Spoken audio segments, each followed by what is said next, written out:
Bom, tudo me indica que os dias de Lewandowski no Barcelona estão chegando ao fim. Pensando nisso, o Barcelona precisa arrumar um novo centroavante. E hoje eu vou te explicar quem são essas opções de camisa nova que o Barcelona vai ter para disputar no mercado. A gente fala em figuras como o Haaland, que eu citei em um vídeo recente. Nós temos o tal do Serhou Guirassy, que hoje é do Borussia Dortmund, que também é muito citado, estava na artilharia da Champions League há pouco tempo atrás. Temos também o argentino Julián Álvarez, de muito destaque na seleção da Argentina e agora no Atlético de Madrid, que é frequentemente relacionado ao Barcelona. Eu vou te explicar qual é a melhor opção. Não tem só essas, tem outras também que a gente vai abordar durante o vídeo. E dentro delas eu vou tentar chegar na melhor opção para o Barcelona conseguir. Lembrando que tem sempre a questão do dinheiro, né? Então tem certas limitações aqui que vão reduzir, né, a capacidade do Barcelona de conseguir esses jogadores. Então eu vou tentar realmente achar a melhor opção dentro de um bom valor. Para quem não me conhece, eu sou o Corvo, apresentador desse canal. Seja muito bem-vindo ao Plano Blues. Bom, eu acho que a primeira coisa que a gente precisa entender, cara, é o que tá acontecendo com o Lewandowski. E é uma resposta bem simples, cara. É a famigerada idade, mano. Ele tá chegando aos 37 anos de idade e tá claro que não dá mais, cara. Lewandowski, quando ele chega no Barcelona e faz sua primeira temporada, ele não era o mesmo jogador do Bayern de Munique. O Lewandowski que eu conheci no Bayern de Munique, no auge da carreira e tudo mais, era muito melhor que aquilo, cara. Muito melhor. Um jogador superior no conjunto geral. A gente vê um jogador que provavelmente ali tava mostrando uma grande experiência, né? Um jogador experiente, bom, que sabe o que fazer em campo. Então ele acabava jogando bem, mas não era mais aquele Leva, né? Passa-se uma temporada, a gente vê uma queda de rendimento. E nessa atual, cara, tá muito claro que realmente não dá mais, cara. Não dá mais pra continuar. Ele tem um dos maiores salários do clube. Ele foi muito favorecido nesse período pequeno dele e ele foi um bom jogador pro Barcelona. Eu diria que ele ajudou bastante, mas chegou ao fim. Se o Barcelona nessa atual temporada não ganhar nada, é provavelmente por causa do centroavante, cara. Lewandowski realmente está chegando no estágio final da carreira dele, cara. Então eu quero que vocês tenham em mente isso. É só por causa da idade. Se o Barcelona tivesse comprado o Lewandowski com 29 anos, aí seria outro papo, né? Um papo que tá acontecendo hoje com o Harry Kane, por exemplo. Ele foi comprado numa idade ali que tava avançada, mas não era tanto. Foi bem caro, mas não era tanto assim. E hoje ele tá entregando muito em campo. E o Bayern de Munique deve ter ainda pelo menos umas 2 ou 3 temporadas de provavelmente o melhor centroavante da Europa nas mãos dele. O Barcelona não, teve muito pouco tempo. Leva, ele entregou, ele foi um jogador interessante, então não posso culpar ele aqui, mas a idade chegou, cara. Nem todo mundo é Cristiano Ronaldo, que aos 38 anos tava voando, né? Eu lembro da última temporada de Cristiano Ronaldo ali na Premier League, né? Ele tava jogando pelo Manchester United, ele tava muito bem, cara. Claramente ele poderia continuar, né? Ele poderia continuar por pelo menos mais uns 2 anos jogando ali uma Premier League, que ele ainda dava conta. Um jogador absurdo, mas nem todo mundo consegue. A maioria não consegue. A maioria, na verdade, com 35 anos já tá pra aposentar, digamos assim. O cara, eu quero ir pra um clube menor agora. Então, é normal, rapaziada. Acontece. Então é por isso que o Barcelona, cara, imediatamente ele precisa arrumar um camisa 9, porque realmente o Lewandowski não dá mais. É melhor inclusive ter hoje um Benjamin Chesco ali no Barcelona, pra galera que pedia tanto Chesco, né? Eu lembro a torcida do Barcelona hypando muito Chesco. Era melhor ter. Por quê? Porque Chesco tem um físico melhor, né? E o físico acaba entregando. Não à toa vocês estão vendo o Ferran Torres ganhando tanta oportunidade. Não é à toa não, rapaziada. É porque realmente, você põe Ferran Torres, ele corre muito mais, cara. Ele aguenta muito mais a partida do que o Lewandowski, cara, que claramente já tá mostrando sinais que não dá mais pra continuar. Então é basicamente isso, e isso faz com que o Barcelona vá pro mercado buscar opções. Opções essas que eu já comentei delas no meu Twitter, cara, @DDCorvo, tá aí na tela. Lá eu já comentei esses jogadores aqui, então muitos que eu vou falar aqui, tem uma galera que já sabe a minha opinião sobre eles, que tipo de jogador, que tipo de time eu acho que eles seriam ideais, mas eu vou seguir pra alguns nomes que são rumores do Barcelona, ou seja, são rumores que estão em volta do clube, que não se sabe se é verdade, se é mentira e tudo mais, e eu também vou falar de alguns jogadores que eu acho interessante pro Barcelona pensar nessa opção de centroavante. E sim, eu vou deixar bem claro aqui nesse momento, o Barcelona tem limitações financeiras grandes, não é brincadeira, as limitações são grandes. A coisa a se fazer nesse momento é vender um jovem da base de grande nome. Eu penso muito em Gavi, ok? Eu acho que Gavi vai abrir uma saúde financeira pro Barcelona que é muito bem-vinda. Conseguir vender ele pra um PSG de 100 milhões de euros ali, que é mais ou menos o que ele vale, né? 80, 100 milhões de euros. É maravilhoso, cara. Gavi é um jogador, cara, que ele é muito completinho, assim, ele joga bem futebol moderno. É um meia de box-to-box que não é tão fácil de achar, assim, no mercado. O treinador do PSG adora ele e tudo mais. Tem outros times que apreciariam contratar ele também. O próprio Chelsea, né? É um time que apreciaria contratar. E você ganha uma grana forte pra colocar em um 9 de fato ali. E aí você pode ir atrás de um 9 um pouquinho melhor, cara. É assim, por exemplo, que eu acho que o Barcelona conseguiria contratar um Julián Álvarez. Uma opção muito sólida pro Barcelona ir atrás. Eu acredito que é um bom jogador, cara. E eu vou começar, por exemplo, falando desse nome, cara. É o mais provável aqui que o Barcelona consiga. Julián Álvarez tá com 25 anos de idade, rapaziada. Ele tem 1,70 m. Não, ele não é bom de cabeça. cabeça, assim como a maioria dos centroavantes baixos que a gente tem no mercado. Inclusive tem essa dúvida, né? Muita gente acha que qualquer centroavante baixo consegue cabecear bem, mas, rapaziada, não tem, cara. Só tem um cara que é mais baixo e consegue cabecear bem, e ele vai ser o nome final dessa lista aqui. E sim, não ter um bom cabeceador é um problema pro Barcelona, principalmente porque tem Lamine Yamal. Lamine Yamal, ele consegue colocar a bola na cabeça do cara muito bem. Então você não pode perder isso, né? É um a menos que você vai ter. Só que você ganha vantagem em outras coisas, né? O Julián Álvares é um excelente finalizador. Ele bate falta muito bem, ele bate pênalti, ele é excelente ali em chute de fora da área. Então ele traz coisas ali que você pensa, por exemplo, de um Endrick, né? Eu acho que Endrick, ele é vibe Julián Álvares, digamos assim, em certos termos ali. Só que o Julián Álvares é mais pra esquerda, Endrick é mais pra direita. Só que o Julián Álvares é um 9, de fato, né? Ele realmente é um 9. Ele não ganha tanto na questão da força, de empurrar o cara pra trás, mas ele não é fraco fisicamente, ele é bem forte, bem rápido, e ele tem técnica, então ele dribla. Ele pode até ser usado na ponta esquerda, ok? Ele pode, de fato, eu já vi ele jogando na ponta esquerda, ele não é ruim não. Soa mais como um atacante pela esquerda, digamos assim, e é um bom jogador. O Julián Álvares, ele abre um leque de possibilidade muito interessante pra um ataque móvel. Então, Barcelona vai jogar mais num 4-2-4 do que um 4-2-3-1. Ter Julián Álvares em campo abre essa possibilidade, né? Você tirar o melhor do 4-2-4 com ataque móvel, e aí você melhora pra quem tá em volta, talvez os pontas ganhem mais oportunidade ainda de marcar mais gols do que eles já marcam, tem um cara mais criativo do lado. Então é interessante, cara. Eu particularmente prefiro uma figura central pra você buscar. De fato, é a minha preferência pessoal. Mas o Julián Álvares é uma ótima opção. Ótima.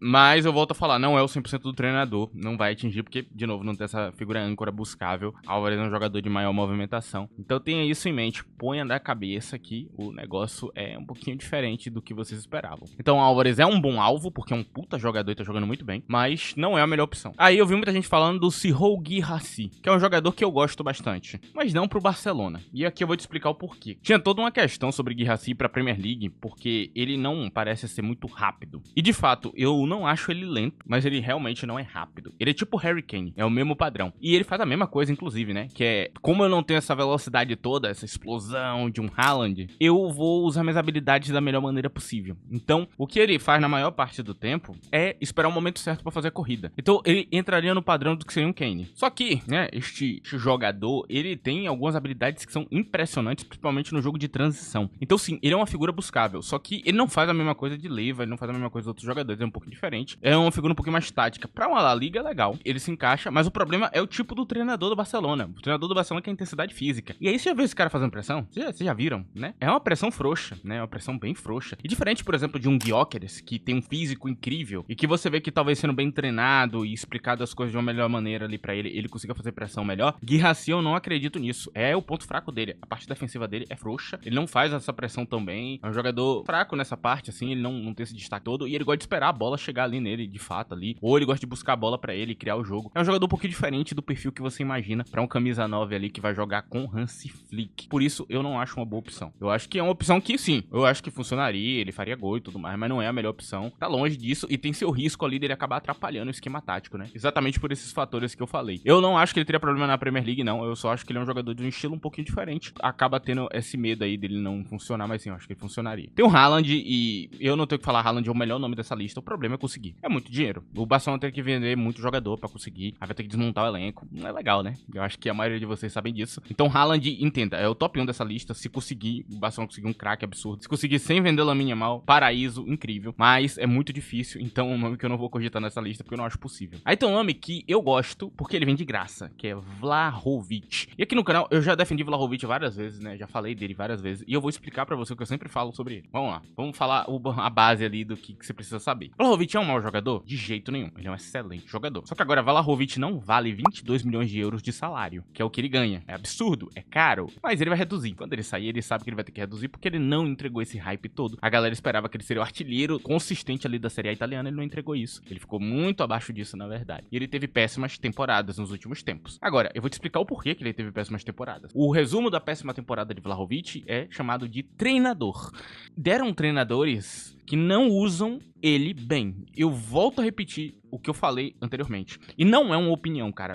Esse aqui é um bagulho que eu vou bater nessa tecla. Não é opinião. Simplesmente, você pega um treinador que faz Vlahovic, ficar dropando pro meio de campo, construir jogo, pra ficar buscando bola e fazendo coisa ali no meio de campo e atuando muitas das vezes como um 10. Isso é estúpido. Com toda sinceridade, a gente tem um cara que é um padrão tipo Haaland. É pra ele ficar lá parado esperando pra fazer a corrida e pegar a bola. Vlahovic faz pressão bem, Vlahovic é forte, é rápido, Vlahovic tem boas habilidades. Vlahovic não é igual a Haaland porque ele não é letal na finalização, mas ele tem excelentes características que se aproximam de Haaland. Ele viria de graça, provavelmente deve reduzir o salário aí pra metade, provavelmente, né? Você vai ter que pagar uns 11 milhões de euros pra ele. É um salário pagável pro Barcelona e ele vai agregar bastante ao elenco. Eu gosto dele, eu acho ele uma boa opção, eu acho ele um bom jogador que talvez ali quando entrar no auge da carreira, que eu acho que tá muito perto, vai se tornar um monstro, vai ser um monstro ali e aí talvez ele consiga entregar números parecidos com Haaland sim. É um jogador que eu acho bom, eu vejo as partidas dele, eu vejo quando ele é bem utilizado, ele vai bem, então é um jogador que eu tenho total respeito, eu acho um bom jogador, acho um jogador de qualidade e se vir de graça, maravilhoso pro Barcelona, é uma boa opção, vale o teste, vamos ver como é que ele se encaixa ali, talvez Hansi Flick inclusive consiga desbloquear a melhor versão de Vlahovic. Não é uma opção não, eu gosto. Se ele não for tão bem, ele vira o número 2, né, e depois você vai atrás de outro 9. Eu acho que é uma opção muito fácil e muito simples de entender. E sim, eu culpo bem mais os treinadores que passaram pela Juventus do que o próprio Vlahovic. Ele não tem culpa de ser mal utilizado, cara. Qualquer jogador que vocês conheçam, se for mal utilizado, não vai render. Agora, com esse novo treinador, o tal do Igor Tudor, ele é usado mais como um 9, de fato, ali pra receber a bola e finalizar. E ele tá jogando bem.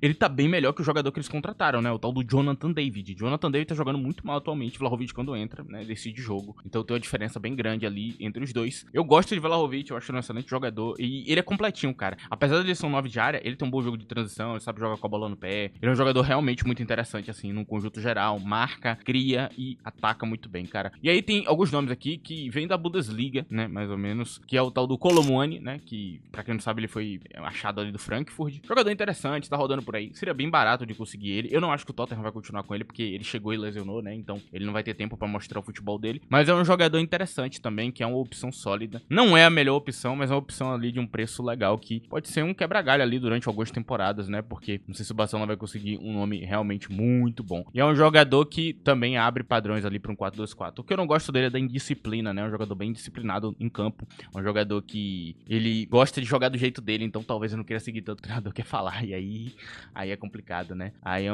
um nome assim que é interessante, cara, assim, é um nome a se pensar pra ficar na cabeça. Não é o melhor nome da lista, mas eu tinha que citar ele. Temos também o tal do Victor Boniface, eu sempre falo dele em vários elencos aqui, ele é um excelente jogador quando tá bem. E o problema atual é que o joelho dele tá uma merda, pra quem já viu fotos. Eu não sabia que o joelho dele tava daquele jeito, então tenho minhas dúvidas sobre ele. Mas aqui vem um adendo, porque eu coloquei o nome dele na lista. Se este rapaz voltar a marcar gol igual maluco e voltar a jogar bem, é porque ele já tá recuperado e aí vale a pena contratar. E ele não tá caro, porque ele tá jogando no Werder Bremen, ele foi vendido inclusive barato pro Werder Bremen. Provavelmente comprar é baratinho ali e é um monstro, fisicamente monstruoso, uma máquina. Tem poder com a bola no pé, né? É um jogador que sabe criar jogo por ele mesmo, então ele cria pra ele e pro aliado que tá do lado. Ele é muito bom, cara, ele é muito bom. Você vai fazer um 4-2-4 dar certo, você vai querer centralizar, ele é um monstro no ar. Ganhar duelo aéreo contra ele é muito difícil, ele é muito forte, então é complicado. Boniface é um excelente jogador, cara, quando tá em condição física. Agora, lesionado como tá hoje, né, ou voltando de lesão ali, se recuperando, é questionável. Então, se ele voltar a marcar gol até o fim da temporada, que é mais ou menos ali onde o Barcelona vai atrás do 9, é uma opção a se considerar, ok? É uma opção a se considerar, porque realmente é um jogador de muita qualidade quando tá de pé. E aí, nós temos aqui os nomes finais. Um deles é Victor Osimhen, que eu vejo muita a galera perguntando. Não é bem o tipo exato ali de centroavante que o treinador vai utilizar. Victor Osimhen, eu já falei aqui no canal, ele não tem um jogo de transição tão bom assim. Ele não é uma figura muito criativa, né? Ele é interessante pra um 9 de centralização, ele entrega mais que outros, mas não é um grande destaque dele. A criatividade dele eu gosto por ela ser muito objetiva e funciona. Então ele sempre acaba acertando ali quando ele vai fazer uma parede e cria um lance pra alguém, só que é pouco, ele produz pouco, erra bastante nessa parte, não é um ponto forte. Agora pressão, defesa e ataque, ele é uma máquina, ele é um dos melhores centroavantes no ar, melhor que a maioria. Eu acho que ele é o melhor centroavante no ar que tem, velho. Sinceramente, eu não vejo ninguém realmente no nível dele. Eu acho que tem pessoas que se aproximam muito, né? Como era um Chesco, por exemplo. Eu acho que são jogadores que se aproximam, mas não tem o nível exato. Mas ele é muito bom, cara. É sério, é uma opção sólida também. Muda um pouquinho o perfil do que o Barcelona tá fazendo hoje, mas você tem um cara ali, mano, pra meter gol a rodo. Eu acho ele um monstro, cara. Assim, eu vi jogo dele no Galatasaray e, mano, assustador, assustador. Ele tava desequilibrando muito a partida, cara, porque não tinha marcador pra tá no nível dele ali na liga, cara. Ridículo, era ridículo, cara. Assim, eu não tenho nem o que falar, velho. Eu não sei explicar o Victor Osimhen, o que ele tá fazendo no Galatasaray, velho. Porque ele devia ter um time maior, devia ter um time grande. Porque não faz sentido. Devia estar nos maiores clubes, devia estar em Premier League e tudo mais. Não sei se o comportamento dele fora do campo é ruim, né? E aí ele tá queimado com todo mundo. Aí pode ser outra coisa, né? E aí fica difícil contratar. Por último, nós temos um cara aqui que também é da Argentina. E é o principal 9 da Argentina. Que está acima de Julián Álvares, inclusive. Lautaro Martínez. E sim, ele tá acima de Julián Álvares. Por incrível que possa parecer. Mas ele é o 9 mesmo da Argentina. E cara, Lautaro, pra quem não acompanha, só acompanhou a Copa do Mundo e vai falar que ele é ruim por causa disso. Pô, rapaziada, vamos melhorar como pessoa, né? Em primeiro lugar, ele tava lesionado naquela época, né? Ele tava jogando no sacrifício, né? E é um jogador, cara, que em outros momentos se entregou muito. É simplesmente isso. Na Copa América mesmo, ele foi importante. Pra mim, foi o protagonista, o melhor jogador, né? Da Argentina. Talvez o melhor jogador da Copa América. Ele tava lá jogando muito. Então, não tem do que falar. Se quiser vir falar, nossa, mas ele jogou... Foda-se, na outra ele jogou bem quando ele tava bem fisicamente. Na Inter de Milão, toda a temporada, ele entrega uma quantidade absurda de gols. É muito criativo, dá assistência. E aqui vem uma parte maravilhosa que eu amo em Lautaro, cara. Porque ele tem 1,75 m. Este cara de 1,75 m, ele é muito bom de cabeça, velho. Ele é muito bom de cabeça. Ele não é tipo, esse cara é um pouco bom de... Não, ele é muito bom de cabeça. E ele consegue ganhar duelo aéreo o tempo inteiro com um marcador gigante. Eu não sei como ele faz, ele simplesmente faz acontecer. Tem muito jogador que ele é bom de cabeça, mas ele não consegue ganhar o duelo aéreo, porque ele é baixo. Tipo o que rola com o Openda, por exemplo. O Openda do Leipzig, a galera sabe disso. Ele é muito bom de cabeça. Se você deixar ele passar, ele manda a bola no canto do gol de cabeça. Ele realmente é interessante essa parte. Mas ele não ganha o duelo aéreo porque ele é baixo. Então, acaba que apesar dele ter um potencial muito grande ali, ele não consegue ganhar o duelo aéreo. A Lautaro não, ele tem 1,75 m e ele ganha o duelo aéreo toda hora. No chão não tem do que falar, né? Vocês barcelonistas viram o Lautaro metendo gol em vocês aí várias vezes. Então não tem do que falar, você não precisa ter dúvidas da capacidade dele de gerar lance, de driblar, de criar jogadas e de finalizar com os pés. Mano, tem um chute fora da área dele que é simplesmente lindo. E a gente tá falando de um jogador, cara, de 100 milhões de euros ali, cara. Nessa casa, mais ou menos o que seria Álvares. É uma opção a se pensar também. Eu acho que se você tá pensando num 9 de fato, um finalizador de cabeça, que centraliza, que ganha do marcador, Lautaro é uma opção melhor. O Lautaro é mais forte, né? Ele consegue empurrar a marcação, por incrível que pareça, mesmo sendo um cara baixo. E tem muita técnica ali pra definir. O terço final dele é perfeito, cara. Com 28 anos de idade, ele é perfeito nessa parte. A finalização dele é muito interessante também. Eu acho que essa é a parte que talvez Álvares se destaque um pouco mais, né? Finalização com os pés de Álvares é algo que vai um pouco além, né? Ele consegue fazer uns gols, assim, impossíveis. Só que, ao mesmo tempo, o Álvares não tem a consistência do chute de fora da área de Lautaro, cara. É muito consistente, cara, o chute de fora da área dele. Ele consegue realmente, com consistência na temporada, entregar alguns gols ali que são muito difíceis. Toda a temporada ele vai conseguir provavelmente entregar também na La Liga, né? É um jogador também feito ali pra jogar com treinadores modernos e tudo mais, ele consegue entregar em campo. Então, Lautaro pra mim, cara, é uma opção pra um City, é uma opção pra vários clubes que tem treinadores modernos. Ele é um super camisa 9, ele é muito bom e pra mim talvez seja a melhor opção dessa lista, cara. Enfim, eu acho que eu terminei aqui, são esses os jogadores, né, que a gente tinha pra falar. E o Barcelona tem toda a questão, né, dos valores e tudo mais, da fraqueza e tudo mais no mercado, né? Estes jogadores que eu citei aqui, todos têm um certo encaixe ali com o treinador, poderiam ser utilizados e tudo mais, mas eu falei, né, de alguns que tem melhor encaixe, um encaixe pior, enfim. E aqui eu vou falar dos melhores nomes pra finalizar isso aqui, cara. O melhor nome possível hoje pro Barcelona é Vlahovic, porque ele vem de graça, ele vai reduzir salário, então ele vai se encaixar na política de salário do Barcelona atual, e ele pode ser um encaixe instantâneo ali com o treinador. Inclusive, quando eu montei o elenco do Chelsea com o Hansi Flick, eu escolhi Vlahovic como 9. Só pra deixar claro, esse vídeo não está mais no ar, porque ele tava datado pra caramba. É um vídeo muito antigo, né, até falava de uma maneira estranha na época, mas quem tá aqui há mais tempo no canal pode garantir pra vocês, eu coloquei Vlahovic como 9 dele, porque eu achava que era um encaixe maravilhoso. Então, a questão do encaixe com o treinador, acho que o Vlahovic consegue realmente fazer um papel excelente ali e pode ser um bom camisa 9 pro Barcelona. Pode facilitar a vida de todo mundo e ser exatamente a peça que tá faltando. E vindo de graça, né? O Barcelona conseguiu uma peça de graça e render tanto, pode ser algo incrível. Se for gastar grana, vender um jogador até pra botar mais grana no 9, eu iria em Lautaro Martínez como a principal opção. E não em Julián Álvares, porque, volto a falar, você não perde o cara de cabeça, você ganha, né? Mesmo com 1,75 m, eu volto a falar, ele tem uma taxa de duelos aéreos bem consistente e ele é bom de cabeça. Quem já viu o Lautaro sabe, ele é bom de cabeça de fato, assim. Mandou na cabeça, a bola no canto. O outro 9 da Inter de Milão também é bom, hein? Pro Barcelona, não acho ruim, não. É uma boa opção também. Eu poderia até ter citado ele na lista, enfim. Deixei ele de lado porque eu quis focar mais no Lautaro. E a outra opção boa dessa lista que eu falei, com certeza, é Julián Álvares. Cara, é uma opção boa também. Mas eu volto a falar, você perde aquela figura de área e aí você tem que ir pra 4-2-4. E aí já é outro papo, né? Eu prefiro ter um cara pra centralizar ali, pra buscar na área, porque o cara de movimentação já é Ferran Torres. Então, cara, pra finalizar isso aqui, o Barcelona vai precisar se reinventar no mercado, porque ele precisa arrumar um camisa 9 e não tem tanta grana assim disponível. Então, eles vão precisar trabalhar muito bem nessa questão aí e tentar achar um camisa 9 ideal ali pro time, né? Enfim, rapaziada, esse vídeo aqui tá chegando no fim, agradeço a presença de todos, muito obrigado. É isso, rapaziada, tchau!